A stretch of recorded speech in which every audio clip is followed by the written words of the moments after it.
समुद्र के अंदर है। विभीषण जी महाराज अभी भी राजा हैं और राज्य कर रहे हैं। प्रमाण क्या है? शास्त्र। प्रमाण क्या है? शास्त्र। यदि आप शास्त्र को मानते हैं तब तो आपको विश्वास करना पड़ेगा।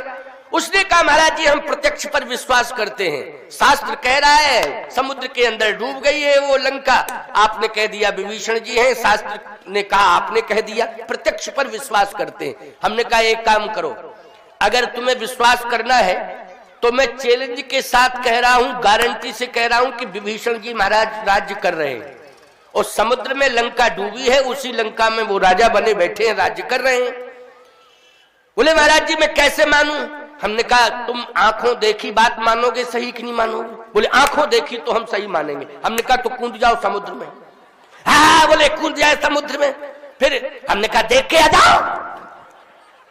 और नहीं क्या दिक्कत की बात है कि वहीं पर रह जाना, कोई कमी नहीं है वहां, कोई दिक्कत नहीं। बोले तो आप चलेंगे हमारे साथ क्या? हमने कहा हम तो विश्वास करते हैं, मानते हैं, तो हम क्यों जाए? तुम मान नहीं रहे हो तो तुम चले जाओ। भाई हम तो मान रहे हैं, हम मालूम है कि हाँ है, तो हम तो सत्य मान रहे हैं, अब तुम नहीं मान रहे हो तो चले जाओ। कहने का मतलब मेरा यह है कि शास्त्र की बात मानना चाहिए, मानना आवश्यक है, शास्त्र की बात को मानना बहुत जरूरी है। विभीषण जी महाराज ने हनुमान जी के द्वारा मंत्र लिया और वो मंत्र इतना प्रभावशाली हुआ कि विभीषण जी राजा बने। इसलिए तुम्हारो मंत्र विभीषण माना,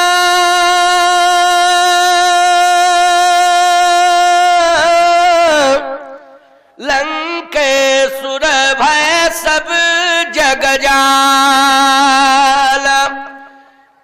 अंगद जी गए। अंगद जी ने पहले तो बहुत समझाया, लेकिन रावण की समझ में तो आया नहीं।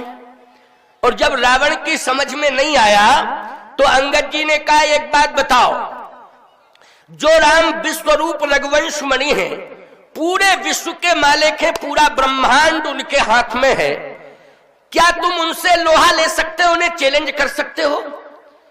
रावण कहता है मेरी भुजाओं में जितनी ताकत है वो राजकुमार राम की भुजाओं में ताकत नहीं हो सकती है।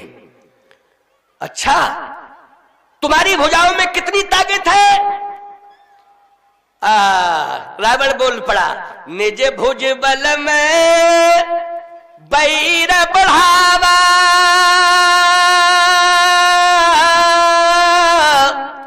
ओ दई हो उतर जुर्पू चढ़ियावा। मैंने अपनी भुजाओं के बल पर राम से दुश्मनी की है। राम लंका में आ गए हैं ना, थोड़ा इंतजार कर ले, मैं लंका की धूल चटाऊंगा राम को। ये मेरी भुजाएं जो है राम को, लक्ष्मण को लंका की धूल चटाएंगी। ये मेरी भुजाएं इंतजार कर रही हैं, मेरी भुजाएं। याद रखना उसकी भुजाओं में ताकत है क्या? बोलो ताकत है क्या? अंगद जी ने कहा एक बात बताओ, अगर तुम्हारी भुजा में ताकत है और तुम कहते हो कि राम आ गए हैं, मेरी भुजाएं राम को लंका की धूल चटाएंगी, अगर तुम्हारी भुजाओं में ताकत थी तो तुम जनकपुर गए थे, वज्र से कठोर धनुष रखा था। अगर तुम्हारी भुजा में ताकत थी तो तुम्हारी भुजा ने धनुष क्यों नहीं तोड़ा? अगर तुम्हारी भुजा में ताकत थी तो तुम्हारी भुजा ने धनुष क्यों नहीं तोड़ा? अच्छा बोलो रावण गया था कि नहीं गया था जनकपुर? और धनुष सामने रखा था कि नहीं रखा था? लेकिन रावण बाण छुआ नहीं, चापा हारे सकल भूप करी दापा, छुआ तक नहीं। अंगद जी ने कहा अगर तुम्हारी भुजा में ताकत थी तो जनकपुर गए थे, धनुष क्यों नहीं तोड़ा? और धनुष तोड़ देते तो जनक जी महाराज सीता जी को स्वयं समर्पित कर देते, आराम से लेके आ जाते तुम। लेकिन तुम्हारी भुजा ने धनुष को नहीं छू पाया। रावण बोला अंगद तू जानता नहीं है, उस समय मेरा मूड ऑफ था। देखो भाई, जो अभिमानी और मूडी लोग होते हैं वो इसी प्रकार की भाषा बोलते हैं कि नहीं बोलते हैं? बोले मेरा मूड ऑफ था, उस समय मेरे मूड ने काम नहीं किया, इसलिए मैं चला आया। अच्छा, धनुष तोड़ने में तुम्हारा मूड ऑफ था और सीता जी के हरण में तुम्हारा मूड ऑन हो गया, सीता जी के हरण में तुम्हारा मूड ऑन हो गया और सीता जी का हरण करके तुम चले आए, तुम्हारे विनाश का समय आ गया है। और सुनो, अगर तुम्हारी भुजा में इतनी बड़ी ताकत है तो वो मेरे स्वामी हैं प्रभु राम, मैं उनका सेवक हूं। अगर तुम्हारी भुजा मेरा चरण उठा सके या तुम्हारी सभा में कोई ऐसा बलवान बैठा हो जो मेरी भुजा उठा दे या मेरे चरण को उठा दे, और किसी भी योद्धा की भुजा मेरे पैर को उठा दे, तो मैं एक प्रतिज्ञा कर रहा हूं। रावण बोला, प्रतिज्ञा क्या है? कहा, सुनो, सुन लो कान खोल करके, तुम्हारी भुजा तुम्हारे जितने बलवान भट्ट, सुभट, उद्धवट, महाभट्ट, दारुण भट्ट, चैंपियन जितने भी तुम्हारे पास हो, क्योंकि युद्ध में तुम सबका प्रयोग करोगे ना, सबके बल का प्रदर्शन करोगे, तो जितने भी भट्ट, सुभट, उद्धवट, महाभट्ट, दारुण भट्ट जितने भी बलवान हैं वो सब एक साथ आ जाए और अपनी भुजा से मेरा पैर हटा दे, तो मैं मान जाऊंगा और युद्ध नहीं होगा। बिना युद्ध के हम सब लौट जाएंगे, मेरे स्वामी भी लौट जाएंगे। और मैं कह रहा हूं, सुन लो कान खोल करके, जो मम चरण सकै सठटारी और फिर राम सीता में हारी। युद्ध की जरूरत नहीं पड़ेगी, सीता जी को लंका में ही छोड़ के प्रभु श्री राम और हम सब लौट जाएंगे, वापस चले जाएंगे। लेकिन तुम्हारी भुजा, तुम्हारे बलवानों की भुजा और मेरा पैर, मैं चैलेंज कर रहा हूं, उठा के बताओ। एक बात आपको बताएं, अंगद जी ने अपना पैर जमा दिया। बोलो, जमाया पैर कि नहीं जमाया? किसकी सभा में जमाया पैर? पाकिस्तान में? अच्छा अच्छा अच्छा अच्छा अच्छा, थोड़ा सा धीमे बोलते हो, हमको थोड़ा कम भी सुनाई देता है, लेकिन तुम्हारी आवाज में बुलंदियत तो है, परंतु फिर भी हमारा ही दोष है कि हम सुन नहीं पाते हैं।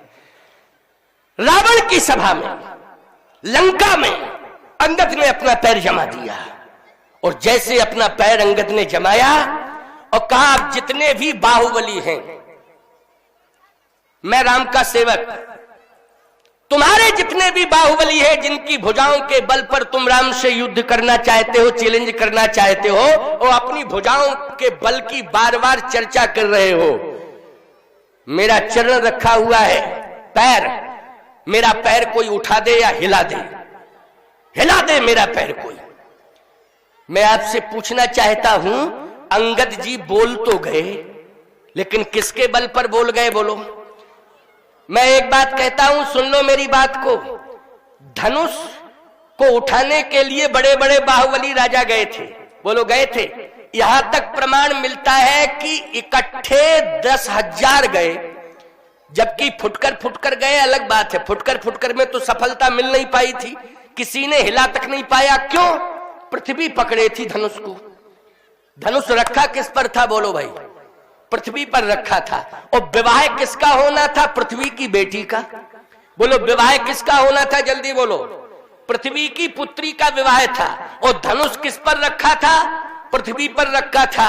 और मां जानती है कि जो घर वर कुल हो अनुपा, करिए विवाह सुता अनुरूपा। बोलो, माँ बाप इस बात का डिसीजन लेते हैं कि नहीं लेते? जो घर वर कुल हो अनुपा, तो करिए विवाह सुता अनुरूपा। ये पृथ्वी मां जानती है कि मेरी बेटी किसके हाथ में जाए, उचित पात्र के हाथ में जाना चाहिए। और वो बैठे हैं प्रभु श्री राम, लेकिन जैसे ही राजा जा रहे हैं, पृथ्वी पकड़े। उठावे कहां से?